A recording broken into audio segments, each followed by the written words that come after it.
কান্না করেন না।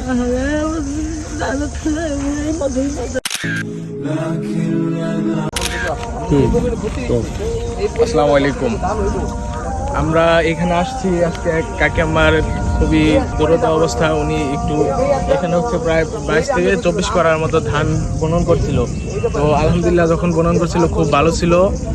তো উনি ঘাস ঘুষ দানা ক্ষেত পরিষ্কার করেছে এবং দ্বিতীয়ত উনি হচ্ছে ভালো ফলনে আসায় যাতে ধানগুলো একটু তাড়াতাড়ি উর্বর হয় এই জন্য উনি হচ্ছে ধানের জন্য হচ্ছে ক্রয় করছিল সার। তো যেই দোকানে সার ক্রয় করতে গেছিলো উনি ওইখানে হয়তো বা বলতে ভুল করছে অথবা দোকানদার বসতে ভুল করছে, ওনাকে সার হচ্ছে ভুল দিয়ে দিছে। যেই সার দিছে ওই সার বিতরণের কারণে হচ্ছে ওনার ধান এখানে প্রায় 22 থেকে 24 করা ধান সব একেবারে নষ্ট হয়ে গেছে।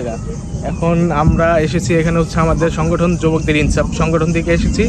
আমরা ওনাকে আশ্বস্ত করেছি যে আমরা এখানে তো আপনার ধান উঠতে আরও প্রায় 2 থেকে 3 মাস লাগবে। তো আপনার পার্শ্ববর্তী যে একটা বাউন্ডারি আছে পাশে হচ্ছে 23 থেকে 24 করা, আপনার ওইখানে যতটুক ধান আসে 23 থেকে 24 করায় আমরা ওনাকে আশ্বস্ত করেছি যে এই বর্ডারে যতটুকু আছে আমরা ওনাকে 23 থেকে 24 করার ভিতরে যতটুকু আসে আমরা ততটুকু ব্যবস্থা করে দিতে পারবো।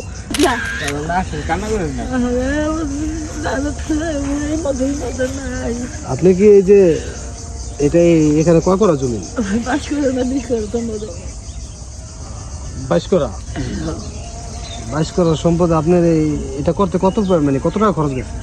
নিজে খাচ্ছি এই যে রোজার মধ্যেই পরে 500 পরে ফেতা ফেলছে না, এরপরে আমি 8,000 টাকা দিচ্ছি। আমি তোমার হিসাব দেয় দেই না হিসাব দেবো না। কয় টাকা খরচ দিচ্ছে? 8,000 আগে তো টাকা দিচ্ছি, 1,500 টাকা দিচ্ছি, 1,000 টাকা দিচ্ছি।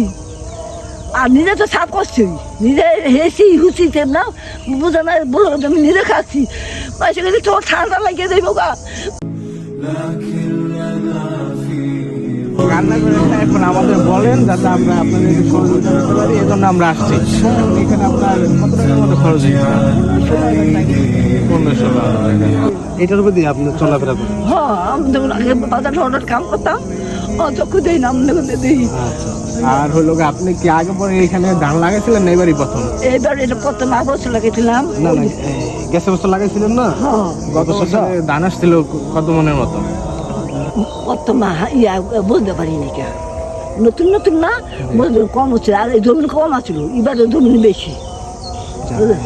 তো আলহামদুলিল্লাহ আমাদের সংগঠন যুবকদের ইনসাফ এই সংগঠন থেকে আপনাকে একটা সাহায্য সহযোগিতা করবে ইনশাল্লাহ আল্লাহর তরফ থেকে।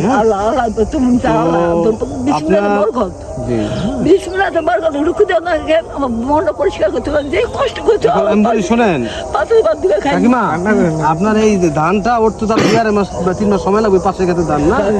তো আমরা সেই টাইমে এই পাশের ক্ষেতে কি পরিমাণ ধান ওঠে না, ভালোই ছিল। আমি বলি শোনেন, এই ক্ষেতে কি পরিমাণ ধান ওঠে সেই পরিমাণ ধান ইনশাল্লাহ আমরা আপনাকে করে দিব। ঠিক আছে, তো আপনি নিশ্চিন্তে থাকেন কাকিমা। শোনেন, আপনি নিশ্চিন্তে থাকেন। হ্যাঁ, আপনাকে আমরা চিনি, আপনার বাজারে।